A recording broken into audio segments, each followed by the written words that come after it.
L'infobésité nuit-elle à la productivité? Je suis venue vous dire deux choses aujourd'hui.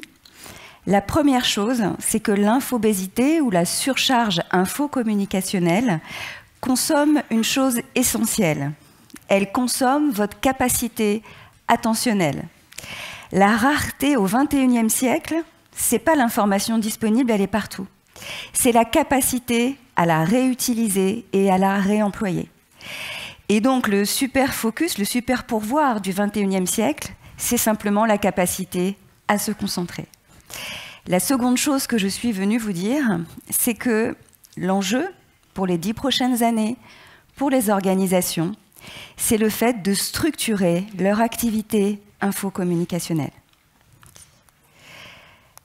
Je ne vais pas me présenter, tout le monde l'a fait ce matin, juste pour vous dire que le mot infobésité est entré dans le dictionnaire en France en 2018, dans le Petit Robert et dans le Larousse. Je vous propose de commencer cette présentation par un petit test. Je vous pose 7 questions et je vous propose de répondre à ces 7 questions par oui ou par non, très simplement. Je vous laisse 2 minutes.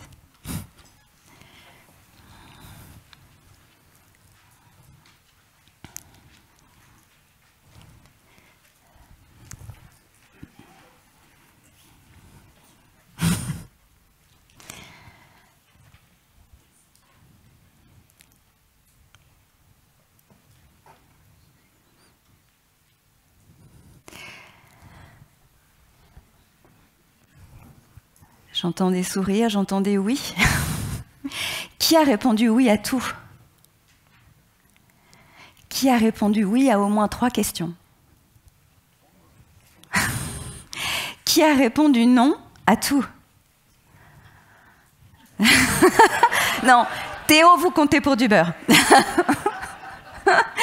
Donc, très clairement, toutes les réponses positives sont des réponses fausses, erronées. Il fallait répondre non à tout. Je vais vous expliquer pourquoi et puis bien sûr, vous pourrez me poser vos questions. D'abord, le constat de l'explosion infocommunicationnelle. Je vous laisse découvrir ces 3 chiffres.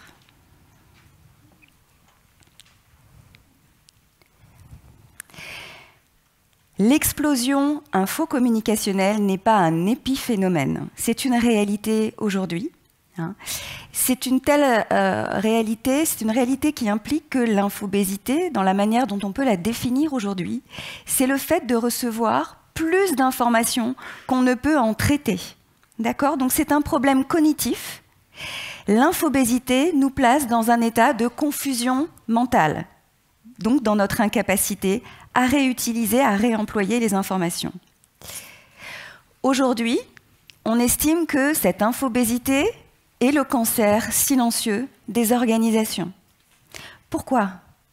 Parce que l'activité d'information, elle est censée superposer, doubler l'activité principale qui reste l'activité de production. Or, que se passera-t-il dans quelques années compte tenu de la hausse de la volumétrie de l'information, dont on sait notamment qu'elle double au format numérique tous les 4 ans? Que deviendra notre activité de production compte tenu de cette hausse de la volumétrie de l'information quand on n'aura plus le temps, quand on passera plus de 50% de notre temps de travail à gérer l'information? C'est l'existence même de l'organisation qui est menacée. Non seulement aujourd'hui vous avez la hausse de la volumétrie de l'information, on estime en recherche que la croissance informationnelle devrait baisser dans environ 40 ans. C'est rassurant. Mais en plus, désormais, vous avez la multiplication des outils de communication, avec ce qu'on appelle aujourd'hui le millefeuille, avec de plus en plus d'outils de communication disponibles. Une étude a été menée dans une grande banque française qui a montré que pour une même action commerciale, un commercial reçoit des notifications, les mêmes notifications sur cette campagne, par 25 canaux différents, la même information.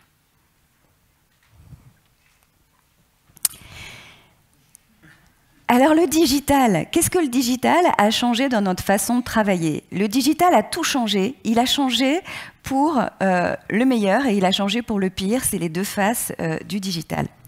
Pour le meilleur, d'abord, un certain nombre d'opportunités. Bien sûr, des gains de temps. Théo l'a dit tout à l'heure, les savoirs, les informations sont disponibles partout, tout le temps, notamment grâce à l'iCloud. C'est magique. On peut s'adapter face aux évolutions du marché de manière extrêmement rapide. C'est un gain financier, de temps énorme. Second gain de temps, incroyable, Théo l'a dit aussi, la communication. La communication, désormais, est facile, fluide, avec n'importe qui, partout dans le monde, 7 jours sur 7, 365 jours sur 365. Or, on le sait, la valeur ajoutée dans le travail, désormais, elle est dans la collaboration et la coopération. Magie. Et puis également, sur le plan de la productivité directe, toujours des gains financiers.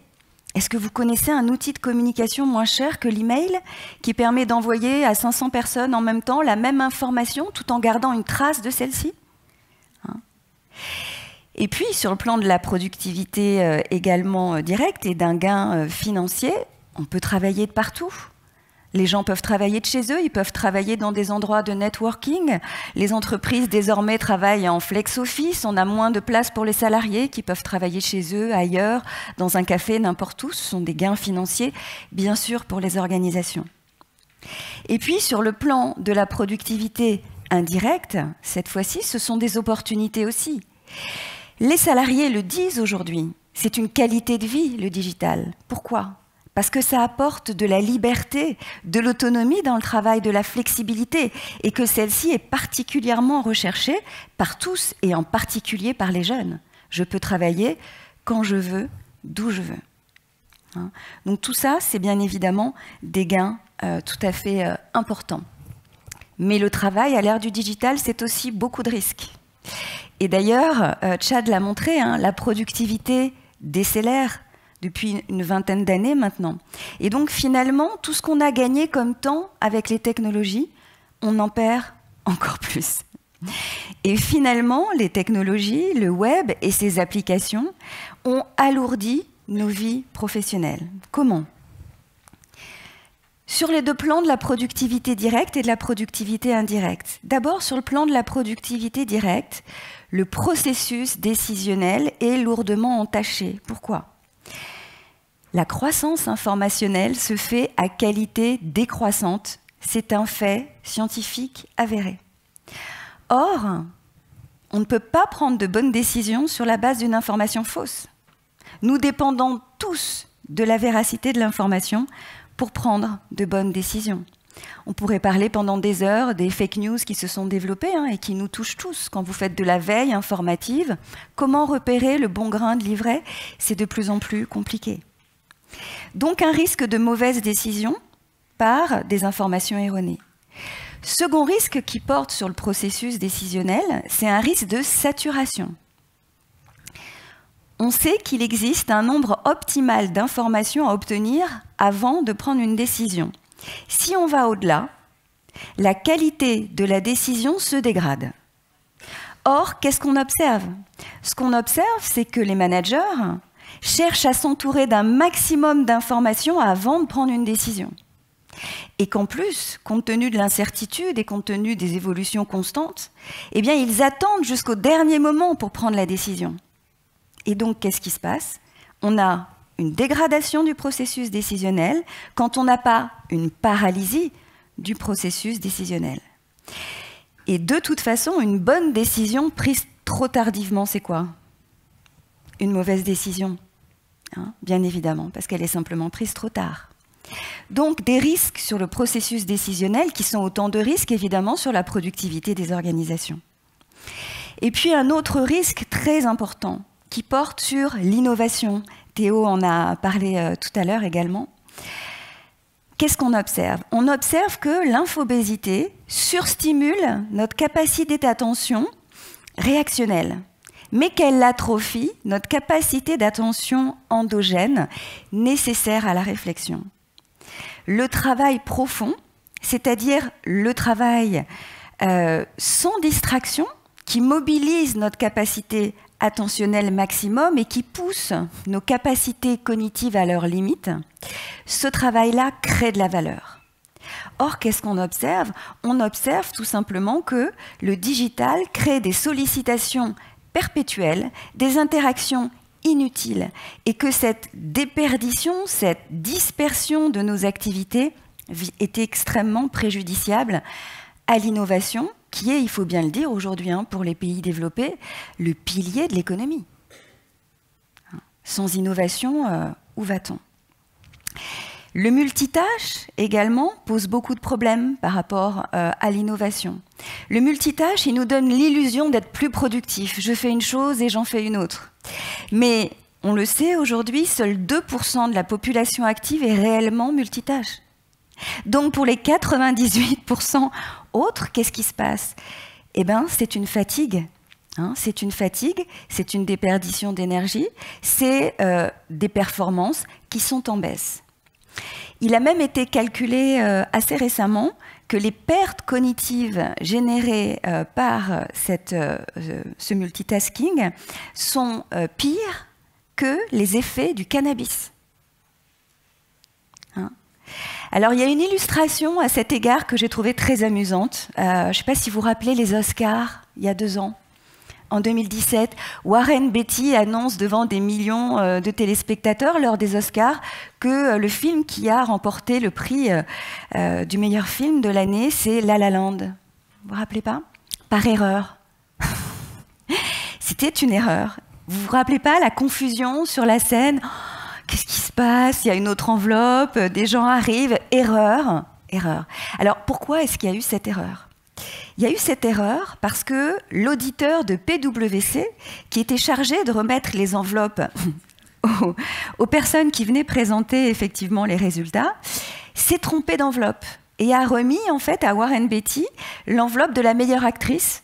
Et effectivement, c'était Emma Stone pour La La Land. Et donc Warren Beatty a ouvert l'enveloppe, il a vu meilleure actrice, il a vu La La Land, il savait plus quoi dire et il a dit meilleur film, La La Land.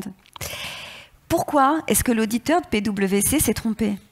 Il s'est trompé tout simplement parce que quelques secondes avant de donner l'enveloppe à Warren Beatty, eh bien, il était en train de tweeter sur Emma Stone et le fait qu'elle avait gagné le prix de la meilleure actrice. 2 mois plus tard, l'Académie des Oscars a décidé que les téléphones portables étaient prohibés en back-office pendant les Oscars.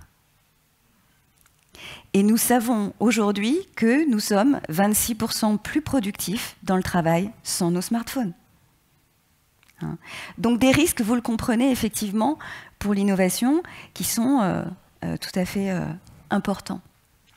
Sur le plan de la productivité directe toujours, on a parlé de la communication et de l'opportunité remarquable pour la communication, le fait de pouvoir joindre n'importe qui, n'importe quand.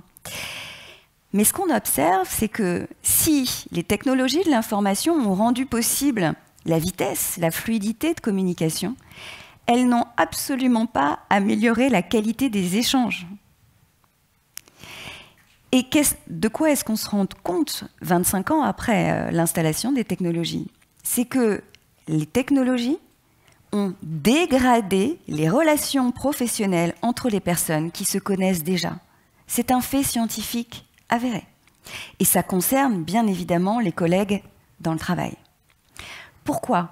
Parce que l'outil de communication dominant dans les organisations depuis 20 ans, c'est la messagerie électronique. Et la messagerie électronique, c'est une communication à distance. Elle génère des risques d'incompréhension, des risques de malentendus, des risques de mauvaise interprétation, et tous ces risques font que, à terme, les relations se tendent, les relations deviennent plus perturbées. On observe ces fameux messages flammes. Vous savez, on s'autorise à se dire par écrit et à distance infiniment plus que ce qu'on s'autorise à se dire en face à face. Et donc, il y a une dégradation très forte des relations professionnelles. C'est un énorme problème dans les organisations. Plus de collaboration, plus de coopération, des relations qui se dégradent. La communication est d'abord un échange cognitif et émotionnel. Il passe à travers le corps. Quand il n'y a plus de corps, on est en communication avec l'autre absent. On ne peut plus se réguler face à l'autre et réguler notre communication en fonction de son état. Et donc, par exemple, un contenu de mail qu'on aurait bien pris un lundi matin, le vendredi soir, on va monter au cocotier. Et puis en plus, on a été finalement très peu formés à cette communication écrite. On n'est pas tous très doués pour écrire. Et alors, en plus, dans les activités, dans les entreprises internationales, quand on communique dans différentes cultures, je ne sais pas si vous en êtes déjà rendu compte, mais l'humour, par exemple, ça passe très très mal à travers les cultures. On n'a pas du tout tous le même humour. Hein. Donc il y a une dégradation des relations professionnelles et finalement, et ce n'est pas le moindre des paradoxes, l'infobésité génère une incommunication.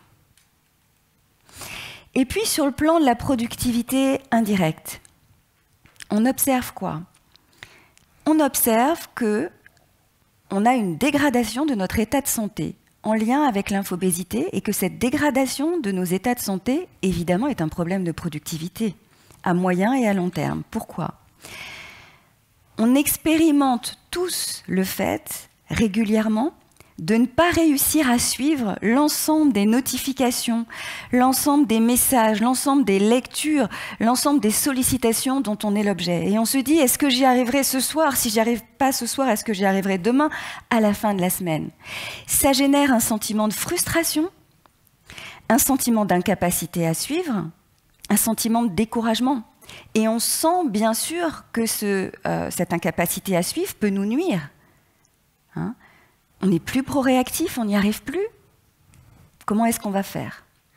On expérimente aussi de nouvelles peurs. La peur de la déconnexion, la peur des pannes informatiques, autant de nouvelles formes de vulnérabilité.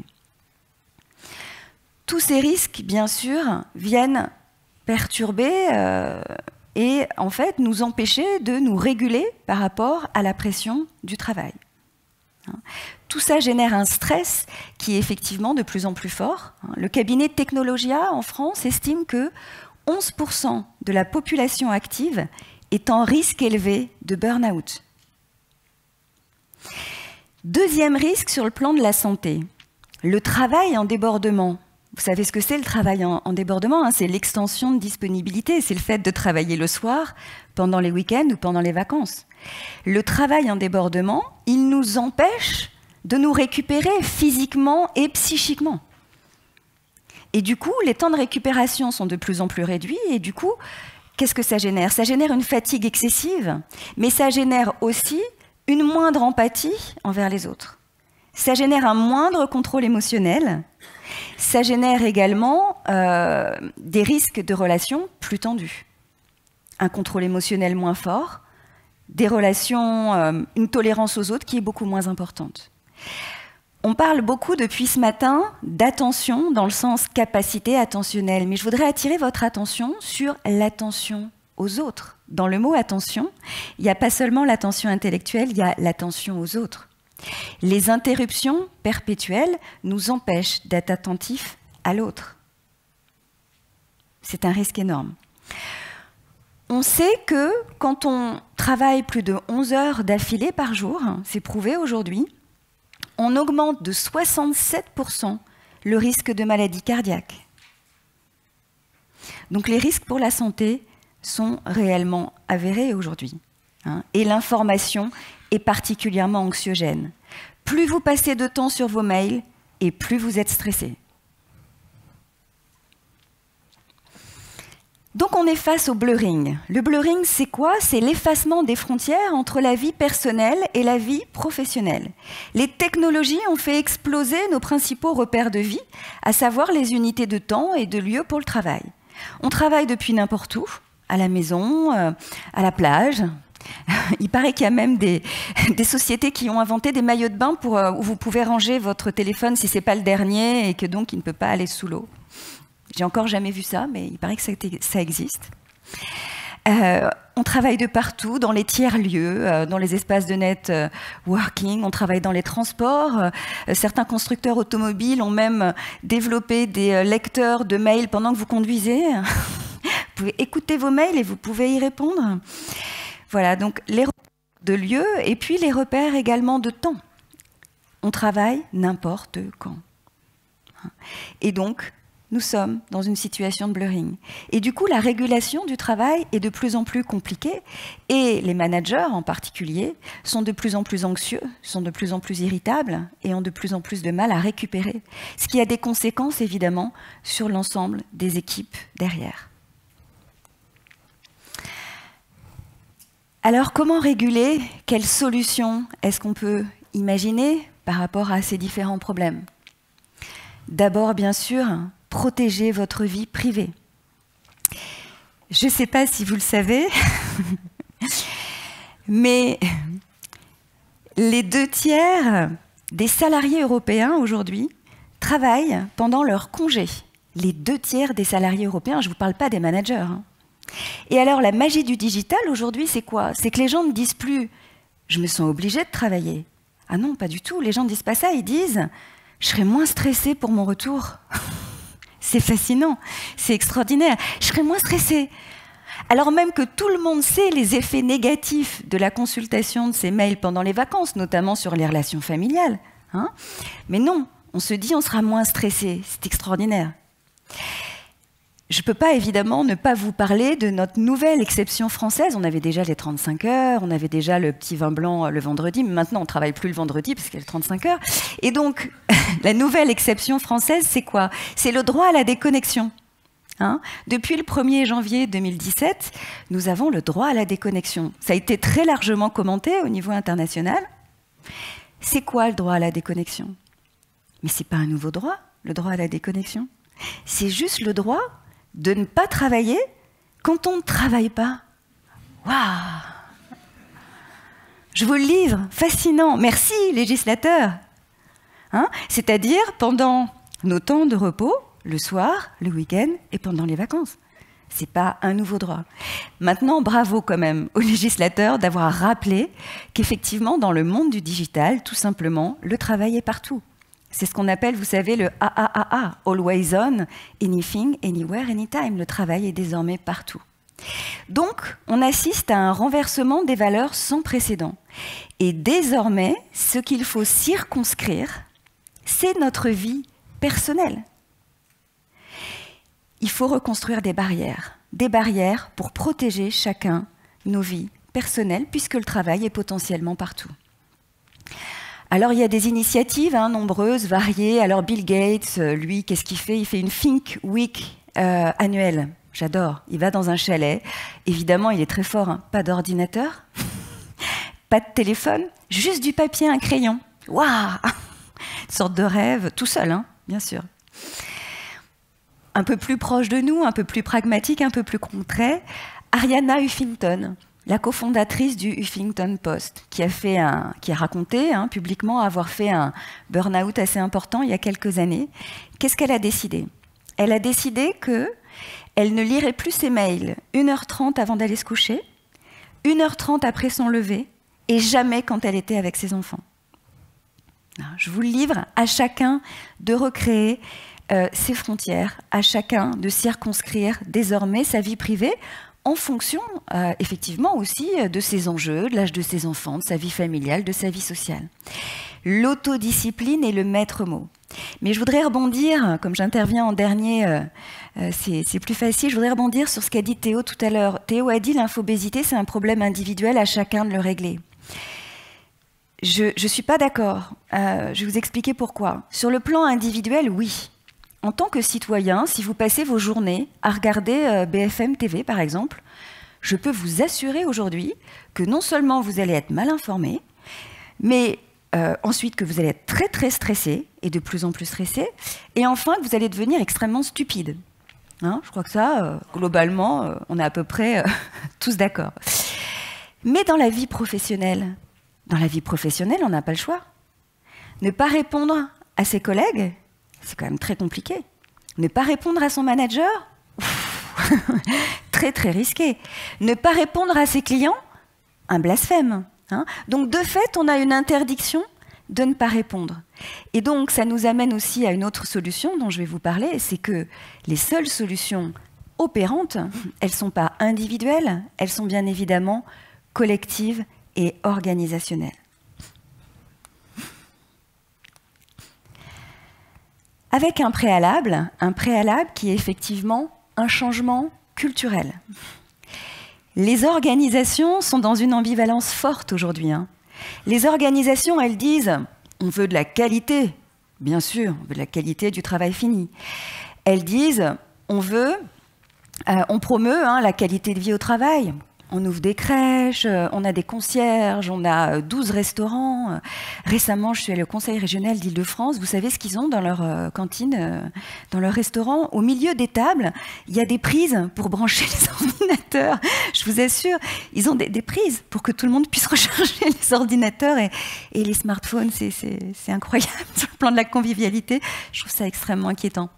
Voilà. Et donc, un changement culturel, pourquoi? Parce que cette ambivalence des organisations, elle est que, tout en privilégiant la qualité de vie au travail, tout en privilégiant la qualité du produit fini, les organisations, en même temps, valorisent les personnes parmi leurs collaborateurs qui ont des agendas les plus surchargés, qui ne s'arrêtent jamais, qui travaillent en débordement le soir, le week-end, tout le temps, qui envoient des mails à n'importe quelle heure, du jour et de la nuit à leurs collaborateurs, qui sont perpétuellement surbookés. C'est censé montrer notre engagement, notre investissement. Il faut changer ce rapport-là. Et puis, il faut aussi dire que l'ambivalence des organisations, elle est un petit peu intéressée aussi. Tout ce travail qui est fait en débordement, en extension de disponibilité, ce sont aussi des horaires de travail non payés, bien évidemment. Donc, il revient aux organisations, c'est essentiel, d'associer la surcharge infocommunicationnelle à une mauvaise organisation du travail. Les technologies ont fait exploser l'organisation du travail.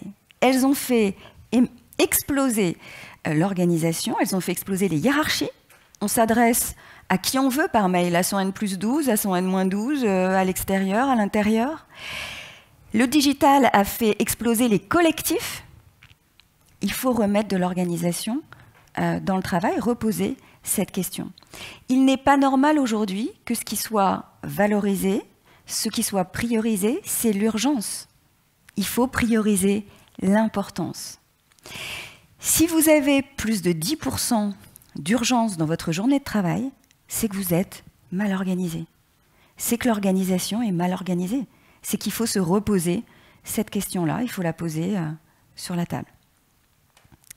Donc il y a un véritable enjeu de changement culturel par rapport à ça. Et il s'agit pour les organisations, encore une fois, désormais, de structurer leur activité infocommunicationnelle et de stabiliser des usages infocommunicationnels. La formation, bien sûr, c'est une autre solution. Pourquoi? C'est une solution extrêmement importante. Nous n'avons et nous n'aurons jamais qu'un seul canal d'attention. C'est une certitude.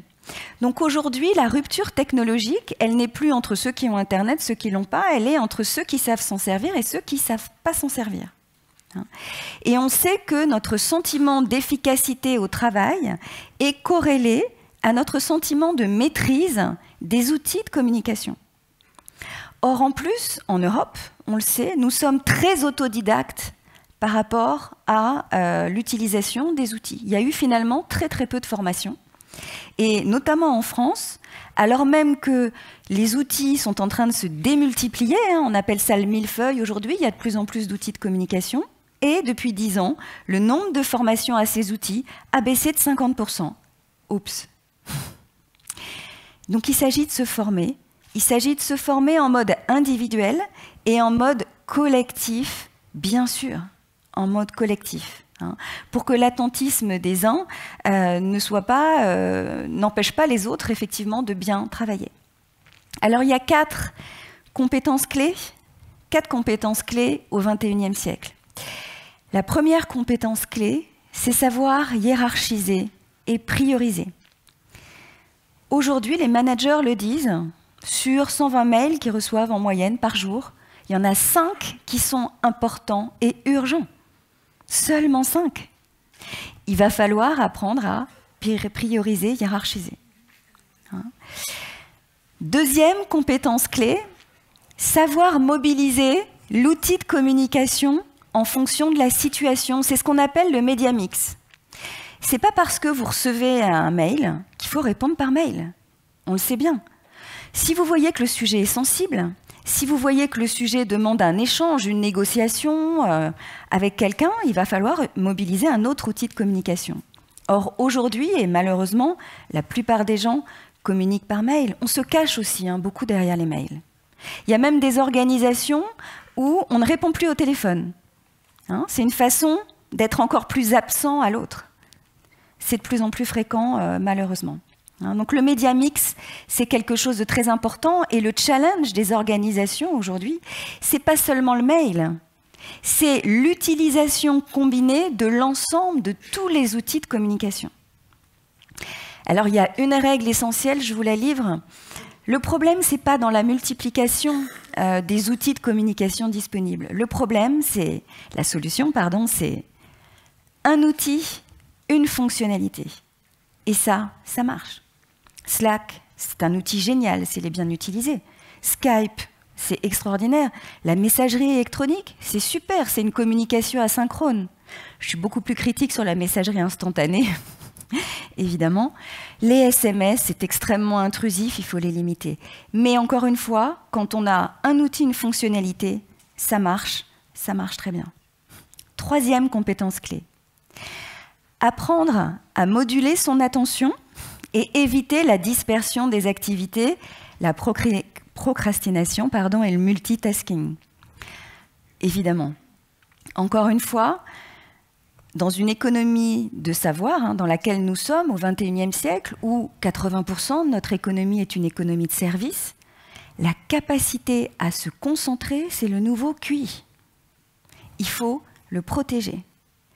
Alors, il y a des illustrations très amusantes de ça. Moi, il y en a une que je vis au quotidien, que je trouve toujours un peu surprenante. Je suis sûre que certains d'entre vous le vivent aussi. Vous savez, vous êtes au téléphone avec quelqu'un, et puis à un moment donné, vous sentez que vous l'avez perdu. Et qu'est-ce qu'elle fait, cette personne? Elle check ses mails. Elle check ses mails. Vous savez que vous l'avez perdu. C'est très désagréable. Humainement, c'est très désagréable. Évidemment, vous perdez du temps. Ça veut dire qu'effectivement, ce que vous étiez juste en train de dire précédemment n'a pas visiblement intéressé votre interlocuteur, qui donc fait plusieurs choses en même temps. Donc, des risques de productivité, bien sûr, et puis des risques sur le plan des relations humaines, quand effectivement on fait plusieurs choses à la fois. Donc, il faut apprendre à moduler son attention, et il faut absolument être capable de se concentrer davantage dans le temps. Je suis professeure à Sciences Po Paris. Qu'est-ce qu'on observe depuis 20 ans? Il y a 20 ans, la durée d'une séquence pédagogique, je parle sous le contrôle de Chad et de Théo, la durée d'une séquence pédagogique pour des étudiants, il y a 20 ans, c'était 40 minutes. Aujourd'hui, c'est 20. 20. Il faut changer de modalité pédagogique toutes les 20 minutes, sinon on perd les étudiants. Enfin, dernière compétence clé au XXIe siècle, apprendre à gérer la rivalité des temps, réguler sa charge mentale pour conserver ses capacités cognitives. Nous vivons aujourd'hui dans une illusion qui est celle de la polychronie du temps. Mais est-ce que c'est sérieux? Est-ce que vraiment, quand on fête son anniversaire en famille dans un restaurant, on peut en même temps checker ses mails, répondre à son manager, à un collègue? C'est très, très compliqué.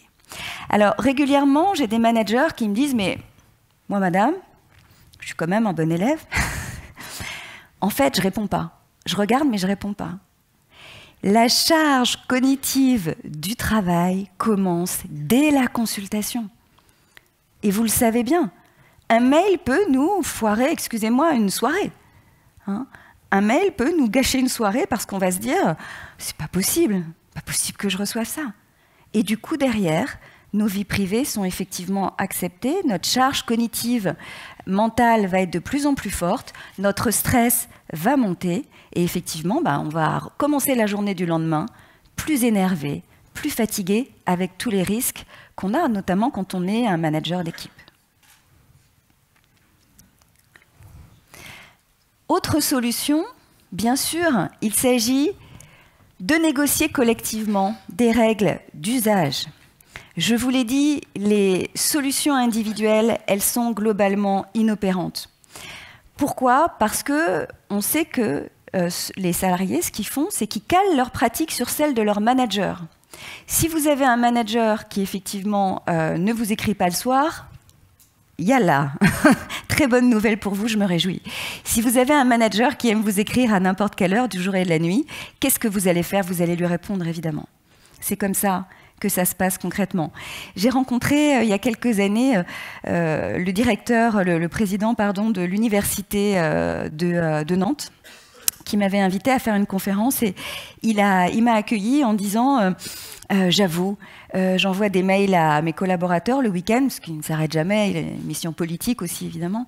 Mais par contre, quand je leur envoie des mails le week-end, je mets un petit smiley avec des lunettes de soleil. Ça veut dire pas obligé de me répondre, hein, ça peut attendre lundi. J'ai commencé, mais continue-t-il, tout le monde me répond le week-end. Et j'ai commencé la conférence en lui disant, cet homme est absolument charmant, je dis, mais et finalement, pourquoi vous n'avez pas envoyé votre mail le lundi? Vous voyez? Donc on cale nos pratiques sur celles de nos managers, parce qu'on ne veut pas être en reste. Et non seulement on cale nos pratiques sur celles de nos managers, mais en plus, dans un groupe, dans une équipe, on va caler nos pratiques sur le plus disant, toujours. Pourquoi? Parce qu'on ne veut pas être en reste. Donc on va se caler sur celui qui communique le plus vite. Alors, quelles solutions les entreprises ont pu mettre en place? La coupure des serveurs, bien sûr. Beaucoup dans les pays anglo-saxons, beaucoup moins dans les autres pays, malheureusement. La coupure des serveurs, ça marche. C'est une très, très bonne idée.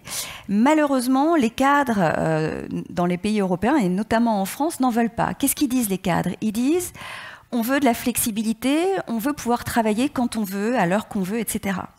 Sur le plan individuel, je dis bravo.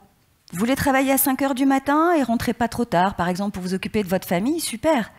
Par contre, n'imposez pas aux autres vos horaires de travail en dehors des heures de travail. Sinon, demain, il va falloir justifier le nombre d'heures qu'on dort par nuit. Soyons clairs. Donc oui, à la flexibilité, à la souplesse, mais non au fait d'imposer ses horaires aux autres.